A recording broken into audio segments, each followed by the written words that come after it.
हाँ जी बेटा, ਆਪਾਂ ਨੈਕਸਟ ਵਾਲਾ ਟੌਪਿਕ ਕਰਦੇ ਹਾਂ ਰੂਲ ਥਿਊਰਮ।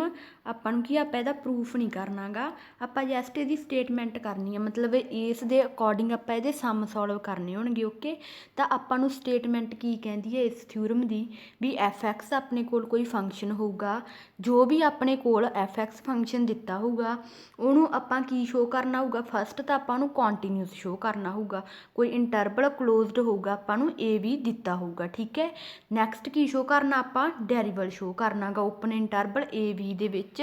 ਥਰਡ ਕੰਡੀਸ਼ਨ ਤੁਸੀਂ ਕੀ ਸ਼ੋਅ ਕਰਨੀ ਹੋਇਆ ਕਰੂਗੀ ਸਮ ਦੇ ਵਿੱਚ, ਵੀ ਐਫ ਏ ਤੇ ਐਫ ਬੀ ਦੋਨੋਂ ਕੀ ਹੋਣਗੇ, ਇਕੁਅਲ ਹੋਣਗੇ। ਏ ਤੇ ਬੀ ਆਪਣੇ ਕੋਲੇ ਕੀ ਹੋਇਆ ਕਰਨਗੀਆਂ, ਜੋ ਆਪਣੇ ਕੋਲ ਇੰਟਰਵਲ ਦੇ ਵਿੱਚ ਲਿਮਿਟ ਦਿੱਤੀਆਂ ਹੋਇਆ ਕਰਨਗੀਆਂ ਫੰਕਸ਼ਨ ਦੀਆਂ। ਠੀਕ ਆ, ਉੱਥੋਂ ਆਪਾਂ ਏ ਤੇ ਬੀ ਦੀ ਵੈਲਿਊ ਚੱਕਣੀ ਆ।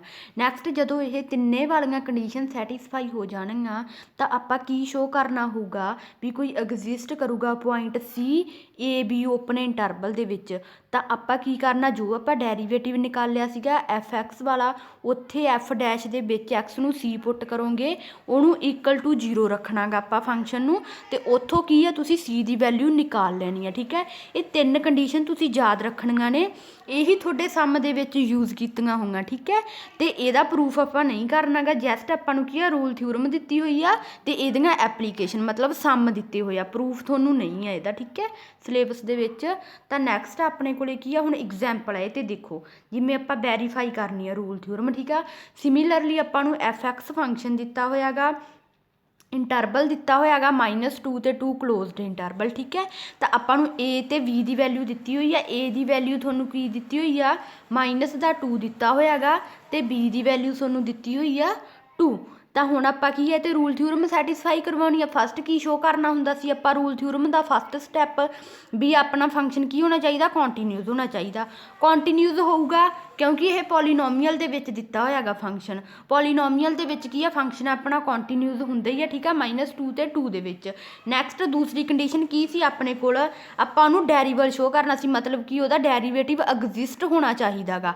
ਤਾਂ ਆਪਾਂ ਆਪਣੇ ਫੰਕਸ਼ਨ ਐਫ ਐਕਸ ਦਾ ਡੈਰੀਵੇਟਿਵ ਕਰੋ, ਫਸਟ ਡੈਰੀਵੇਟਿਵ ਨਿਕਲਿਆ ਹੈ ਆਪਣੇ ਕੋਲ, ਮਤਲਬ ਕੀ ਆ ਐਗਜ਼ਿਸਟ ਕਰ ਗਿਆ ਆਪਣਾ ਡੈਰੀਵੇਟਿਵ। ਠੀਕ ਆ, -2 ਤੇ 2 ਦੇ ਵਿੱਚ। ਹੁਣ ਕੀ ਪੁੱਟ ਕਰਨਾ ਤੁਸੀਂ, ਐਫ ਐਕਸ ਦੇ ਵਿੱਚ ਤੁਸੀਂ ਕੀ ਆ ਫੰਕਸ਼ਨ ਨੂੰ ਸਭ ਤੋਂ ਪਹਿਲਾਂ ਏ ਦੀ ਵੈਲਿਊ ਪੁੱਟ ਕਰਨੀ ਆ। ਏ ਦੀ ਵੈਲਿਊ ਤੁਸੀਂ ਕੀ ਪੁੱਟ ਕਰਨੀ ਆ, -2। ਇੱਥੇ ਫੰਕਸ਼ਨ ਦੇ ਵਿੱਚ ਜਦੋਂ ਤੁਸੀਂ ਏ ਦੀ ਵੈਲਿਊ -2 ਪੁੱਟ ਕਰੋਗੇ, ਐਫ ਐਕਸ ਦੇ ਵਿੱਚ ਕੀ ਆਊਗਾ ਆਪਣੇ ਕੋਲੇ 4 -2 ਦਾ ਸਕੇਅਰ ਦਾ ਰੂਟ। 4 -2 ਦਾ ਸਕੇਅਰ ਮਤਲਬ 4 ਹੀ ਬਣ ਜੂਗਾ ਪਲੱਸ ਦਾ, ਤਾਂ 4 ਆ ਜੂ, ਕੈਂਸਲ ਹੋ ਕੇ ਕੀ ਆ ਗਿਆ ਫਿਰ 0 ਆ ਗਿਆ ਆਪਣੇ ਕੋਲ। ਐਫ ਏ ਦੀ ਵੈਲਿਊ ਕੀ ਆ ਗਈ ਆਪਣੇ ਕੋਲ 0।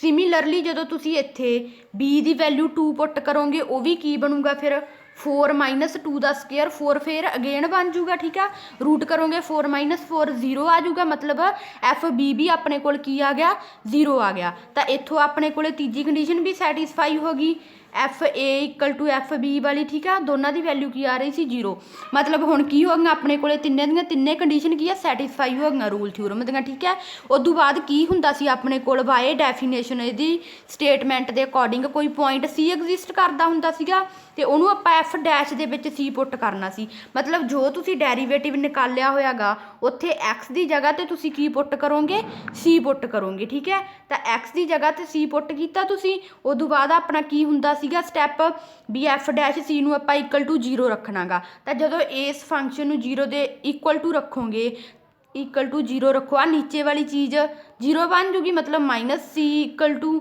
0, ਸੀ ਦੀ ਵੈਲਿਊ ਕੀ ਆ ਜੂਗੀ ਆਪਣੇ ਕੋਲ 0। ਤਾਂ ਆਪਾਂ ਸੀ ਦੀ ਵੈਲਿਊ ਨਿਕਾਲ ਲਈ ਇੱਥੋਂ 0, ਦੇਖੋ ਸੀ ਦੀ ਵੈਲਿਊ ਕੀ ਨਿਕਲੇਗੀ ਆਪਣੇ ਕੋਲ 0 ਨਿਕਲੇਗੀ, ਤੇ ਇਹੀ ਆਪਾਂ ਵੈਰੀਫਾਈ ਕਰਨੀ ਸੀ। ਠੀਕ ਹੈ, ਸਿਮਿਲਰਲੀ ਦੂਸਰੀ ਐਗਜ਼ਾਮਪਲ ਆ ਜਿਵੇਂ,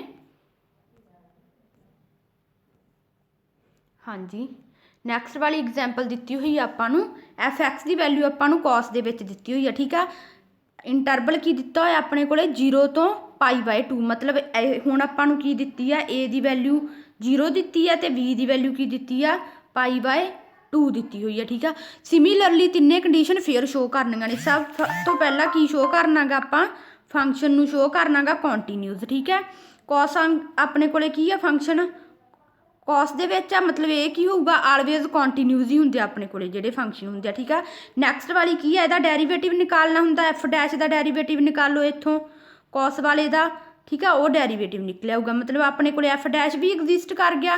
ਨੈਕਸਟ ਕੰਡੀਸ਼ਨ 'ਚ ਕੀ ਹੁੰਦਾ ਸੀ ਆਪਣੇ ਕੋਲੇ, ਐਫ ਏ ਇਕੁਅਲ ਟੂ ਕੀ ਆਉਣਾ ਚਾਹੀਦਾ ਸੀ, ਐਫ ਬੀ।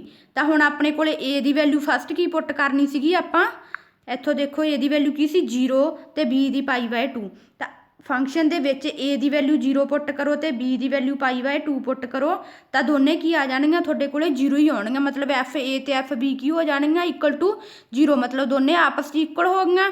ਤਿੰਨੇ ਕੰਡੀਸ਼ਨ ਸੈਟਿਸਫਾਈ ਕਰ ਗਈਆਂ। ਸਿਮੀਲਰਲੀ ਆਪਣੇ ਕੋਲੇ ਸੀ ਪੁਆਇੰਟ ਐਗਜ਼ਿਸਟ ਕਰੇਗਾ।